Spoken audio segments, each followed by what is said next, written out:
결혼식을 일주일 앞둔 어느 날 저는 며느리 될 아이의 어머니 사진을 보게 되었습니다. 그 순간 20년 전 기억이 되살아났습니다.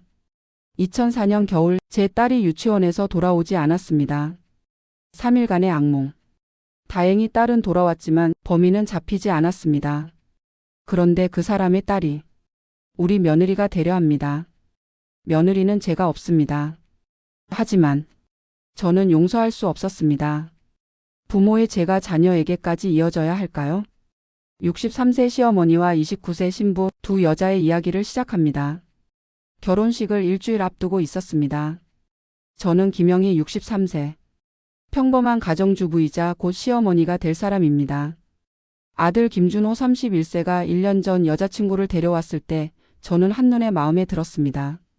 이수진 29세. 착하고 예쁘고 무엇보다 우리 아들을 진심으로 사랑하는 게 보였습니다.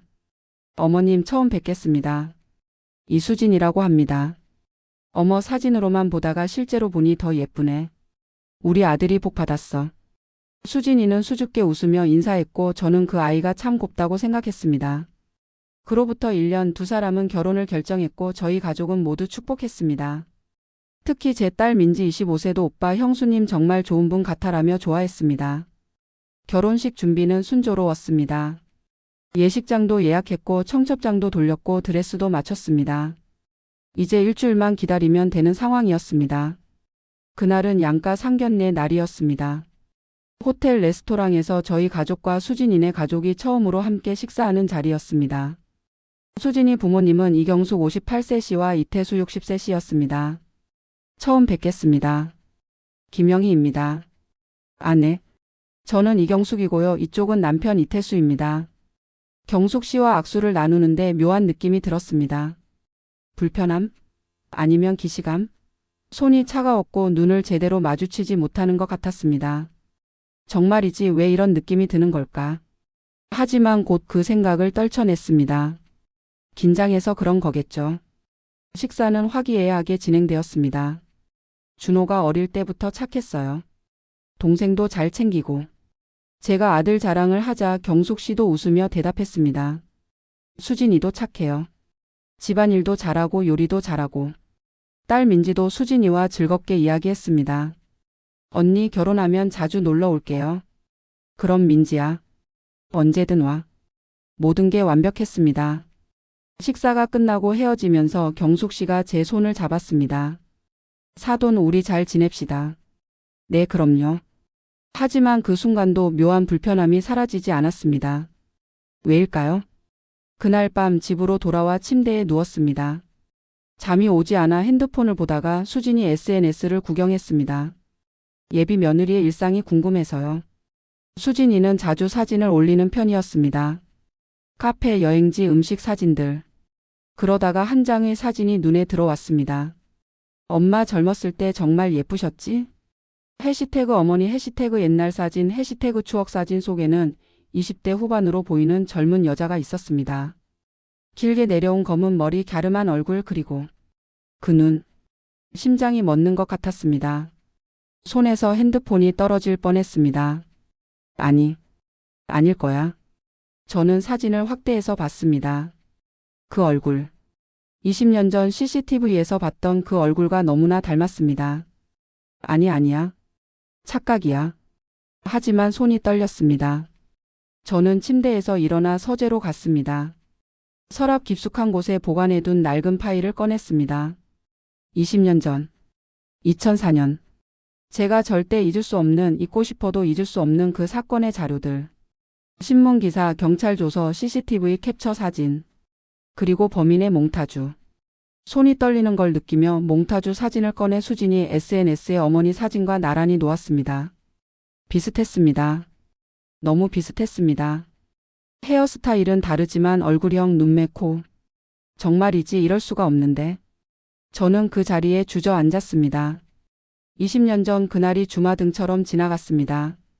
2004년 12월 15일. 5살 딸 민지가 유치원에서 돌아오지 않았던 그날. 경찰에 신고하고 CCTV를 확인하고 낯선 여자가 민지의 손을 잡고 가는 모습을 봤던 그 순간. 3일간의 지옥. 미쳐갈 것 같았던 3일. 다행히 민지는 한 공원에서 발견됐지만 범인은 잡히지 않았습니다. 20년이 지났습니다. 시효도 지났습니다. 하지만 저는 그 얼굴을 잊은 적이 없었습니다. 아니야. 착각일 거야. 세상에 얼굴 비슷한 사람이 얼마나 많은데. 하지만 불안함은 가시지 않았습니다. 그날 밤 저는 잠을 이루지 못했습니다. 다음 날 아침 남편이 물었습니다. 여보, 얼굴이 안 좋은데 괜찮아? 응. 그냥 잠을 못 잤어. 결혼식 준비 때문에 피곤한 거야? 너무 무리하지 마. 그래.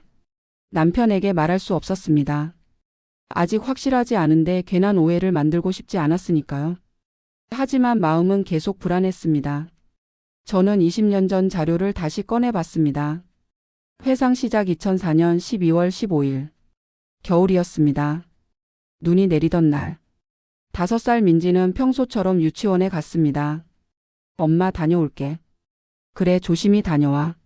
엄마가 삼시에 데리러 갈게. 하지만 삼시에 유치원에 갔을 때 민지는 없었습니다. 선생님, 민지가 어디 갔어요? 네? 민지는 아까 할머니가 데려가셨는데요. 할머니? 무슨 할머니요?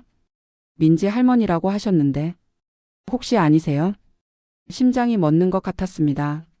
민지의 할머니들은 모두 멀리 사시는데 갑자기 올 리가 없었습니다. CCTV 좀 봐주세요.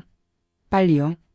유치원 CCTV를 확인하자 낯선 여자가 민지의 손을 잡고 나가는 모습이 보였습니다. 30대 중반으로 보이는 여자.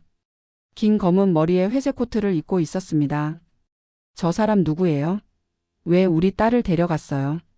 저는 바로 경찰에 신고했습니다.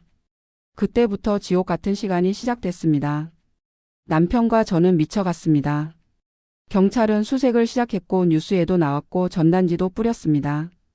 하루가 지나고 이틀이 지나고 3일째가 되었습니다. 민지는 어디에 있을까? 무사할까? 밥도 제대로 먹지 못했고 잠도 잘 수 없었습니다. 그리고 3일째 되던 날 아침. 경찰에게서 전화가 왔습니다. 민지를 찾았습니다. 공원에서 발견됐어요. 저는 곧바로 공원으로 달려갔습니다. 민지는 벤치에 혼자 앉아 있었습니다. 민지야.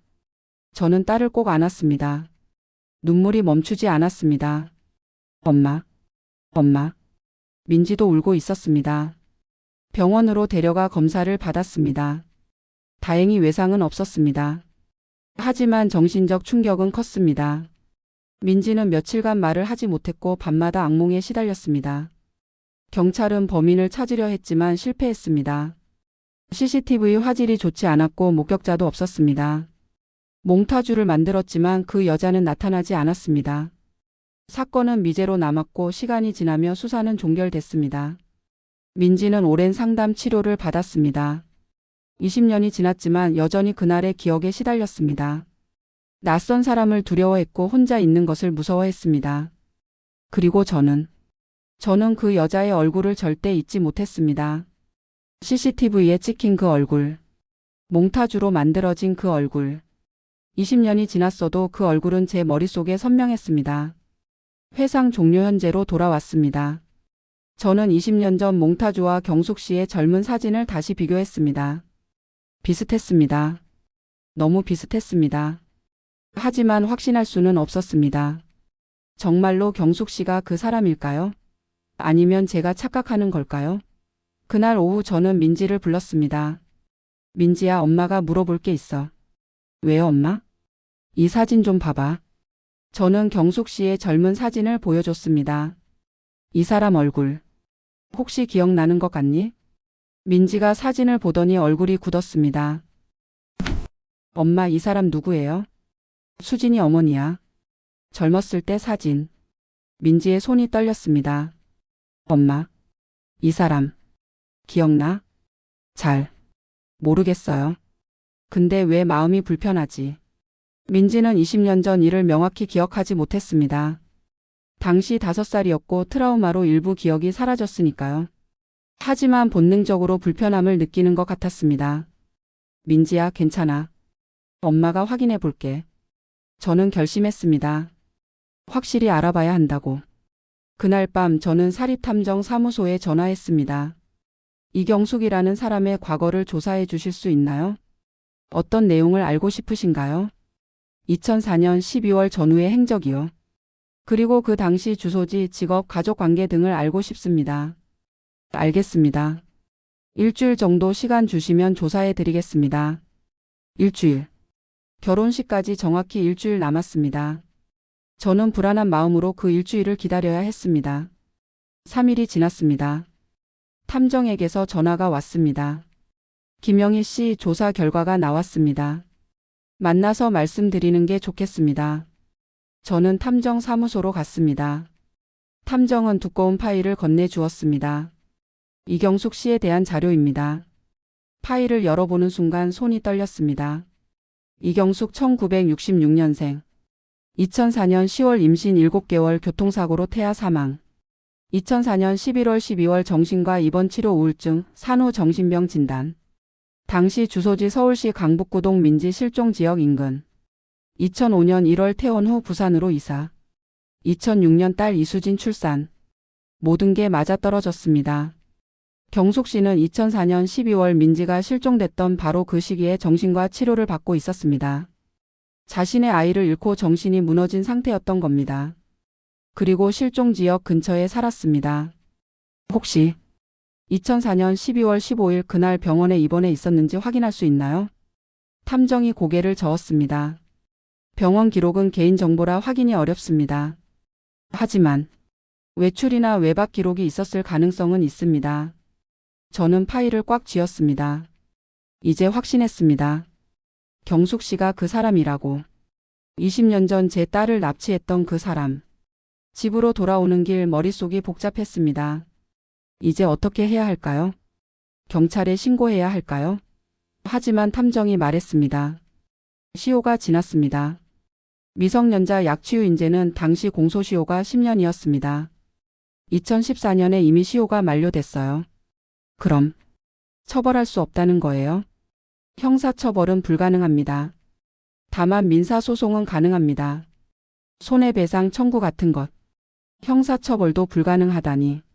그럼 저는 어떻게 해야 할까요? 그냥 모른 척하고 결혼을 진행해야 할까요? 하지만 그럴 수 없었습니다. 제 딸을 납치했던 사람의 딸이 우리 며느리가 된다니. 상상만 해도 끔찍했습니다. 그날 밤 저는 남편에게 모든 것을 말했습니다. 여보, 사실은. 남편은 제 이야기를 듣고 충격에 빠졌습니다. 정말 그 사람이 맞아? 탐정 조사 결과가 이래요.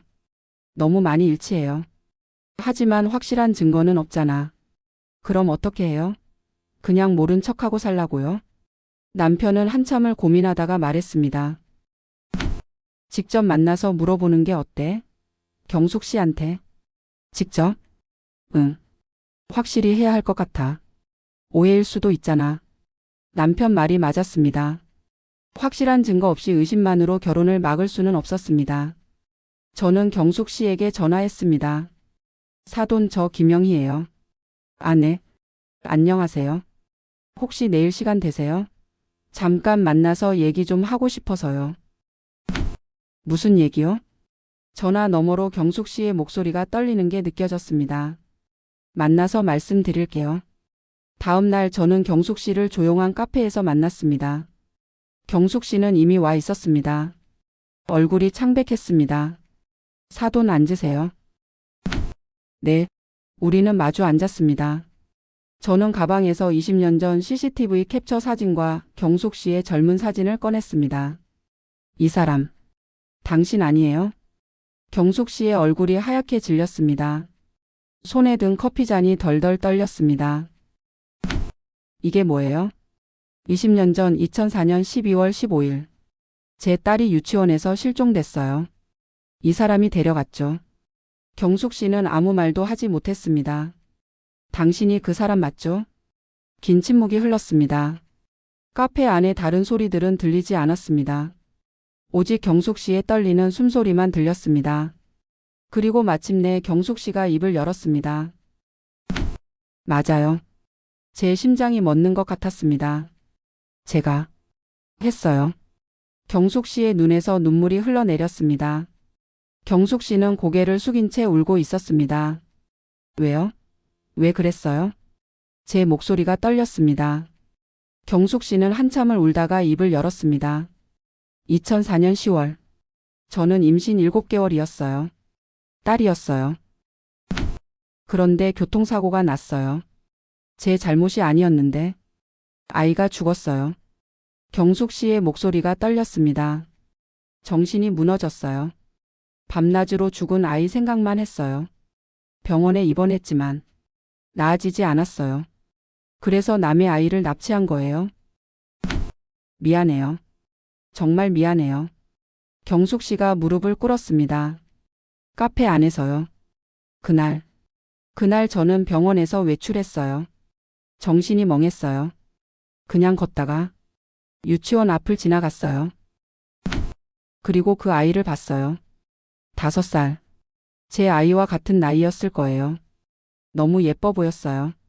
저는 주먹을 쥐었습니다. 그래서 데려간 거예요. 남의 딸을? 정신이 없었어요. 제 아이인 것 같았어요. 그래서 경숙 씨는 말을 잇지 못했습니다. 3일 동안 어디 있었어요? 모텔이었어요. 아이를 돌봤어요. 밥도 주고 재우고. 우리 딸이 얼마나 무서웠을지 알아요? 제 목소리가 높아졌습니다. 3일 동안 엄마 아빠를 찾으며 울었을 거예요. 5살짜리 아이가. 미안해요. 정말 미안해요. 3일째 되던 날 정신을 차렸어요. 이게 아니라는 걸 깨달았어요. 그래서 공원에 아이를 두고 왔어요. 경숙 씨는 바닥에 엎드려 울었습니다. 평생 속죄하며 살았어요. 하지만 자수할 용기는 없었어요. 저는 경숙 씨를 내려다봤습니다. 20년간 숨기고 살았던 겁니다. 수진이는 알아요? 아니요. 아무도 몰라요. 남편도 몰라요. 그럼 2006년에 낳은 수진이는? 네, 제가 다시 임신해서 낳은 아이예요. 죽은 아이를 대신해서. 경숙 씨는 죽은 딸을 대신하기 위해 수진이를 낳았던 겁니다. 수진이는 전혀 모르고 살았겠죠. 자기 어머니가 과거에 그런 범죄를 저질렀다는 것을. 이제 어떻게 할 거예요? 제가 물었습니다. 경숙 씨는 고개를 들었습니다. 눈이 퉁퉁 부어 있었습니다. 제가 자수할게요. 시효가 지났어요. 형사처벌은 불가능해요. 그래도 경찰에 가서 고백할게요. 그리고 당신한테 민지한테 용서를 빌게요. 저는 경숙 씨를 보며 말했습니다. 결혼은 못해요. 네, 제 딸을 납치했던 사람의 딸을 며느리로 받을 순 없어요. 알아요. 경숙 씨는 고개를 끄덕였습니다. 수진이한테 제가 말할게요. 그래요. 당신이 말해요. 저는 카페를 나왔습니다. 다리에 힘이 풀려 비틀거렸습니다. 집으로 돌아와 딸 민지에게 전화했습니다. 민지야, 엄마야. 엄마 왜요? 경숙 씨가 인정했어. 20년 전 너를 데려간 사람이 맞대. 전화 너머로 민지의 숨소리가 거칠어졌습니다. 진짜요? 응. 엄마. 저 지금 갈게요. 30분 후 민지가 집에 도착했습니다. 얼굴이 창백했고 손이 떨리고 있었습니다.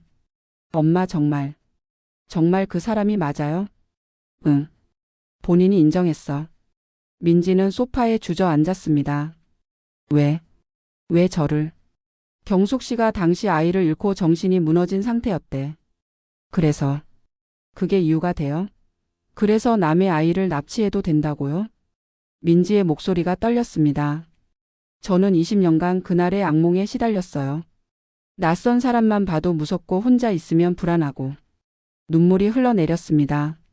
엄마, 저는 그 사람을 용서할 수 없어요. 저는 딸을 안아주었습니다. 괜찮아, 민지야. 용서 안 해도 돼. 오빠 결혼은 어떻게 돼요? 못할 것 같아. 수진 언니는요? 경숙 씨가 수진이한테 말한대. 민지는 한참을 울었습니다. 그날 밤 아들 준호에게도 전화했습니다. 준호야, 엄마야. 엄마, 무슨 일이에요? 목소리가 이상한데. 준호야, 엄마가 할 말이 있어. 저는 모든 것을 말했습니다. 20년 전 일 경숙 씨의 고백 그리고 결혼을 진행할 수 없다는 것. 준호는 한참 동안 말이 없었습니다. 엄마 확실한 거예요? 응. 본인이 인정했어. 하지만 엄마. 수진이는 죄가 없잖아요. 알아. 하지만 엄마는. 엄마가 어떻게 그럴 수 있어요? 수진이가 뭘 잘못했는데? 준호가 처음으로 저에게 소리를 질렀습니다. 준호야. 수진이 엄마가 잘못한 거지 수진이는 아무 잘못 없어요. 엄마도 알아. 하지만 엄마는 민지만 생각하세요. 저는요? 제 인생은요? 전화가 끊겼습니다. 저는 핸드폰을 쥔 채 한참을 서 있었습니다. 정말이지 이게 맞는 걸까요? 이틀이 지났습니다. 준호는 집에 오지 않았고 전화도 받지 않았습니다. 저는 불안한 마음으로 기다렸습니다. 결혼식은 이틀 후였습니다. 어떻게 해야 할까요? 그날 오후 초인종이 울렸습니다. 문을 열자 수진이가 서 있었습니다. 얼굴이 퉁퉁 붓고 눈이 빨갛게 충혈되어 있었습니다. 어머님. 수진아. 수진이는 현관에서 무릎을 꿇었습니다. 어머님 죄송합니다. 정말 죄송합니다. 수진아 일어나. 어머니한테서 다 들었어요. 20년 전 어머니가 민지 언니를. 수진이는 말을 잇지 못하고 울었습니다. 저는 정말 몰랐어요. 어머니가 그런 과거가 있는 줄. 알아. 내 잘못이 아니야. 하지만 제 어머니가 저지른 일인데 제가 책임져야 하잖아요. 저는 수진이를 일으켜 세웠습니다. 수진아 내 잘못이 아니야. 정말로. 그럼 결혼은? 수진이가 희망에 찬 눈으로 저를 봤습니다. 저는 고개를 저었습니다. 미안해. 엄마는 아직 받아들일 수 없어. 수진이의 얼굴에서 희망이 사라졌습니다. 준호가 너무 힘들어해요. 저 때문에. 준호도 힘들지만 민지도 힘들어. 20년간 트라우마에 시달린 민지도. 네, 알아요. 수진이는 가방에서 뭔가를 꺼냈습니다. 예물이었습니다. 어머님, 이거 돌려드릴게요. 수진아, 그리고 준호한테 전해주세요. 미안하다고. 사랑했다고. 수진이는 예물을 놓고 돌아섰습니다. 수진아. 제가 불렀지만 수진이는 돌아보지 않았습니다. 계단을 내려가는 수진이의 뒷모습이 너무나 외로워 보였습니다. 저는 예물을 들고 거실에 앉았습니다. 정말이지 이게 맞는 걸까요? 무고한 수진이에게 너무 가혹한 게 아닐까요? 하지만 민지의 상처는. 그날 밤 준호가 집에 돌아왔습니다. 얼굴이 말이 아니었습니다. 준호야. 엄마 수진이 만났어요? 응. 예물 돌려줬어. 준호는 소파에 주저앉았습니다. 수진이가 헤어지자고 했어요. 자기 엄마 때문에 저랑 민지가 힘들어하는 게 싫대요. 그래서 정리하자고. 준호가 울었습니다. 31살 아들이 제 앞에서 소리 내어 울었습니다. 엄마, 저 정말 수진이 사랑해요. 알아? 근데 왜 이래야 해요? 수진이가 뭘 잘못했어요? 수진이는 잘못 없어. 하지만 뭐요? 엄마 때문에 제 인생이 망가지는 건 상관없어요. 준호야, 그런 말 하지 마. 왜요? 사실이잖아요. 준호가 소리쳤습니다. 엄마는 민지 걱정만 하세요. 저는 어때요? 제 사랑은? 제 행복은? 엄마도 힘들어. 엄마만 힘든 거 아니에요. 저도 힘들어요. 준호는 방으로 들어가 문을 닫았습니다. 저는 거실에 혼자 남았습니다. 남편이 제 어깨를 안아주었습니다. 여보, 우리 어떻게 해야 할까? 모르겠어. 정말로 모르겠었습니다. 무엇이 옳은 선택인지. 다음 날 민지도 집에 왔습니다. 엄마, 오빠가 저 원망하는 것 같아요. 그럴 리가. 오빠 표정 봤어요. 저 때문에 결혼 못한다고 생각하는 것 같아요. 민지야, 내 잘못이 아니야. 알아요. 근데 제가 그냥 괜찮다고 하면 안 될까요? 민지야. 저도 오빠 행복했으면 좋겠어요. 수진 언니 좋은 사람이잖아요. 민지의 눈에서 눈물이 흘렀습니다. 근데 엄마, 저는 무서워요. 그 집안과 가족이 되는 게. 저는 딸을 안아주었습니다. 가족이 갈기갈기 찢어지고 있었습니다. 결혼식 당일이 왔습니다. 밤새 고민했지만 저는 결론을 내리지 못했습니다. 준호는 결혼식 진행하겠습니다 라고 선언했습니다. 엄마가 반대해도 저는 수진이랑 결혼할 거예요. 준호야, 이게 제 인생이에요. 제가 선택할게요. 저는 아무 말도 할 수 없었습니다. 결혼식장에 도착했습니다. 하객들이 모여 있었고 꽃으로 장식된 식장은 아름다웠습니다. 하지만 제 마음은 무거웠습니다. 수진이가 웨딩드레스를 입고 나왔습니다. 정말 예뻤습니다. 하지만 표정은 밝지 않았습니다. 경숙 씨도 있었습니다. 저와 눈이 마주치자 고개를 숙였습니다. 결혼식이 시작되었습니다. 입장 음악이 흘러나왔고 신랑 신부가 입장했습니다. 준호는 긴장한 표정이었고 수진이는 울먹이고 있었습니다. 주례가 단상에 올라갔습니다. 오늘 이 자리에 모인 여러분. 주례의 말이 이어졌습니다. 이 두 사람의 결혼에 이의가 있으신 분은 말씀해 주시기 바랍니다. 그 순간이었습니다. 제가 일어섰습니다. 이에 있습니다. 식장이 술렁거렸습니다. 준호가 저를 봤습니다. 놀란 표정이었습니다. 엄마, 이 결혼 진행할 수 없습니다. 엄마 뭐 하시는 거예요? 주례가 당황해서 물었습니다. 어떤 이의신지? 저는 경숙 씨를 가리켰습니다. 저 사람이. 제 목소리가 떨렸습니다. 저 사람이 20년 전 제 딸을 납치했습니다. 식장이 순간 조용해졌습니다. 뭐라고요? 저게 무슨 소리야? 하객들이 웅성거렸습니다. 경숙 씨는 고개를 숙인 채 일어섰습니다. 죄송합니다. 경숙 씨가 말했습니다. 제가 20년 전에 민지 양을 납치했습니다. 식장이 술렁거렸습니다. 수진이가 울음을 터뜨렸습니다. 어머니. 준호가 저를 봤습니다. 엄마. 엄마는 정말. 미안해 준호야. 하지만 엄마는 이 결혼을 승인할 수 없어. 제 목소리가 떨렸습니다. 제 딸을 납치했던 사람의 딸을 며느리로 받을 수 없습니다. 수진이가 제게 달려왔습니다. 어머님. 어머님 저는 정말 몰랐어요. 알아. 내 잘못이 아니야. 하지만 말을 잇지 못했습니다.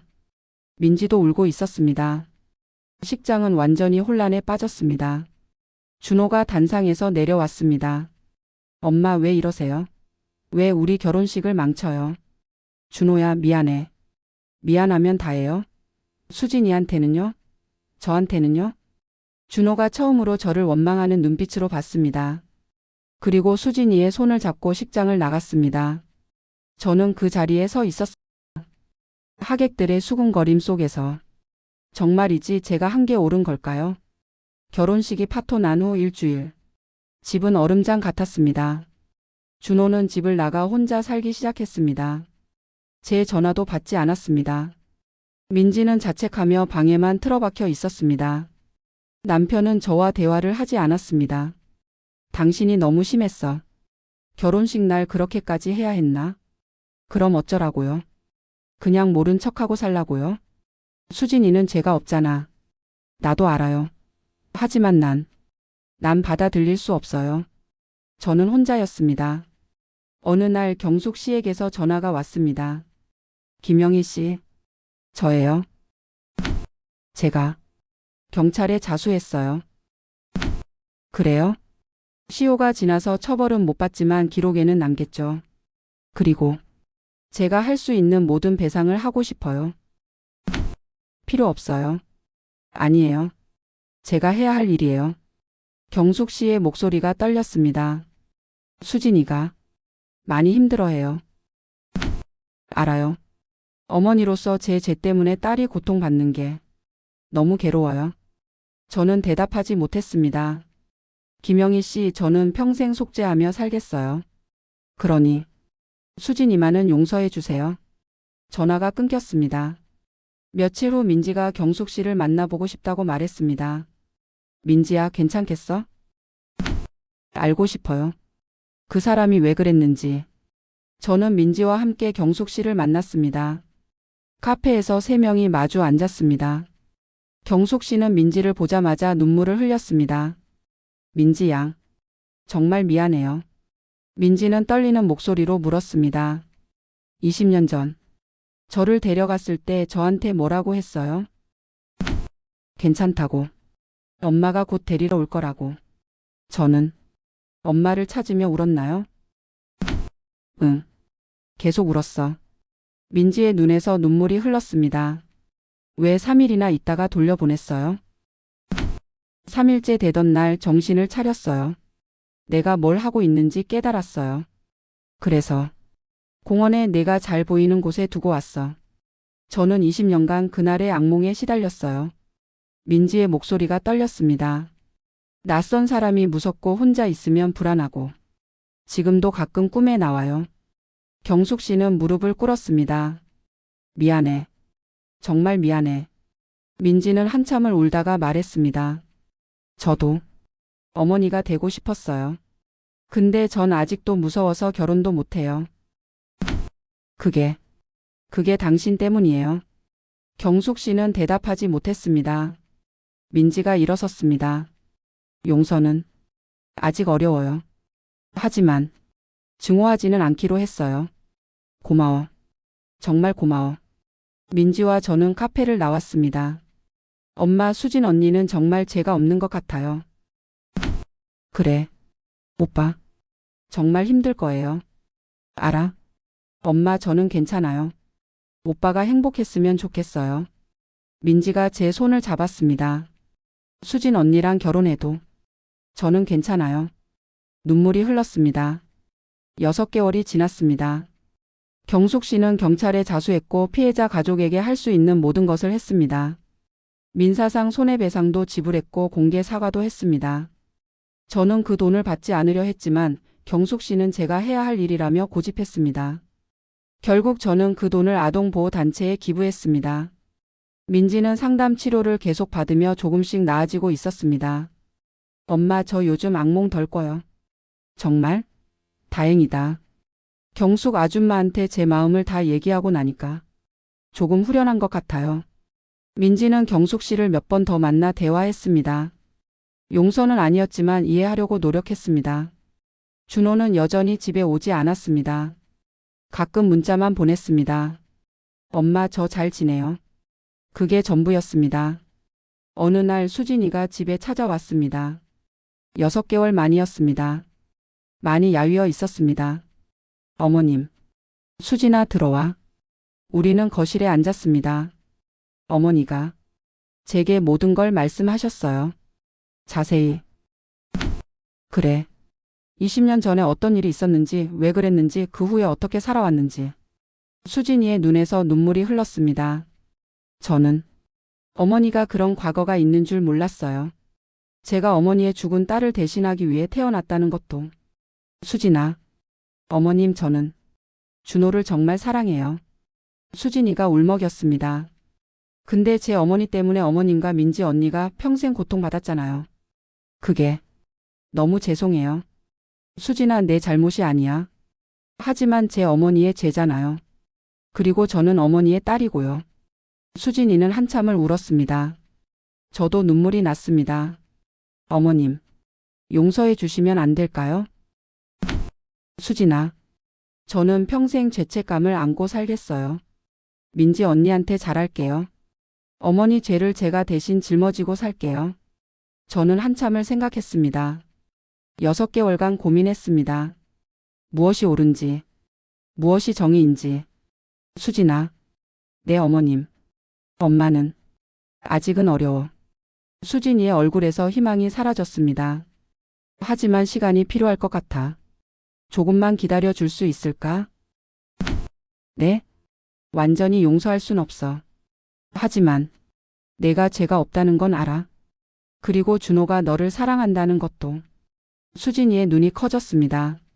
민지도 괜찮다고 했어. 오빠가 행복했으면 좋겠다고. 어머님, 1년만 기다려줘.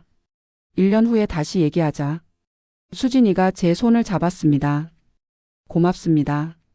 정말 고맙습니다. 1년. 그 기간 동안 우리는 서로를 이해하려 노력하기로 했습니다.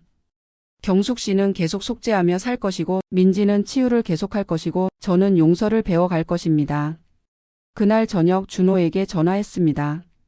준호야, 엄마야. 엄마. 수진이 만났어. 네. 1년 후에 다시 얘기하자고 했어. 결혼 이야기. 전화 너머로 준호의 흐느끼는 소리가 들렸습니다. 엄마. 고마워요. 미안해, 준호야. 엄마가 너한테 너무 가혹했어. 아니에요. 엄마도 민지도 다 힘들었잖아요. 응. 우리 모두 힘들었어. 엄마 사랑해요. 엄마도 사랑해, 아들. 1년 후. 저는 다시 수진이와 경숙 씨를 만났습니다. 민지도 함께였습니다. 1년간. 어떻게 지냈어요? 제가 물었습니다. 수진이가 대답했습니다. 준호랑 계속 만났어요. 천천히요. 민지는? 민지가 웃으며 대답했습니다. 저도 많이 나아졌어요. 요즘은 악몽도 거의 안 꿔요. 경숙 씨도 말했습니다. 저는 계속 속죄하며 살고 있어요. 매달 아동보호단체에 봉사도 하고 있고요. 저는 그들을 바라봤습니다. 1년 전보다 모두 조금씩 나아 보였습니다. 수진아, 준호야. 제가 말했습니다. 결혼. 해. 수진이가 눈물을 흘렸습니다. 정말요? 완전히 용서한 건 아니야. 아직도 힘들어. 하지만 제 목소리가 떨렸습니다. 너희가 행복할 자격은 있어. 그리고 엄마도 너희 행복을 지지하고 싶어. 준호가 저를 안았습니다. 엄마. 고마워요. 정말 고마워요. 민지도 다가와 저를 안았습니다. 엄마 잘하셨어요. 우리는 함께 울었습니다. 6개월 후 다시 결혼식이 열렸습니다. 1년 반 전에 그 식장. 이번에는 조용히 가족들만 모여서 수진이가 웨딩드레스를 입고 나왔습니다. 1년 반 전보다 더 예뻤습니다. 준호는 행복한 표정으로 신부를 바라봤습니다. 주례가 말했습니다. 이에 있는 분 계십니까? 모두가 저를 봤습니다. 저는 미소를 지으며 고개를 저었습니다. 없습니다. 결혼식은 무사히 진행됐습니다. 식이 끝나고 수진이가 저에게 다가왔습니다. 어머님, 평생 잘할게요. 알아? 엄마도 좋은 시어머니 되려고 노력할게. 경숙 씨도 다가왔습니다. 사돈, 고맙습니다. 경숙 씨도 고생하셨어요. 우리는 악수했습니다. 완전한 용서는 아니었습니다. 여전히 불편함도 있고 상처도 남아 있었습니다. 하지만 이제는 서로를 이해하려 노력하기로 했습니다. 그날 밤 집으로 돌아와 거울을 봤습니다. 64세의 김영희. 1년 반 전보다 주름이 늘었지만 표정은 더 평화로워 보였습니다. 저는 거울 속 제 눈을 보며 말했습니다. 잘했어. 쉽지 않았지만 잘했어. 용서는 과정이지 결과가 아닙니다. 하루아침에 이루어지지 않습니다. 하지만 노력할 수는 있습니다. 조금씩 천천히. 부모의 죄가 자녀에게 이어져서는 안 됩니다. 하지만 피해자의 고통도 존중받아야 합니다. 그 사이에서 균형을 찾는 것. 그것이 제가 1년 반 동안 배운 것이었습니다. 64세의 새로운 시작. 완벽하지 않지만 희망은 있었습니다.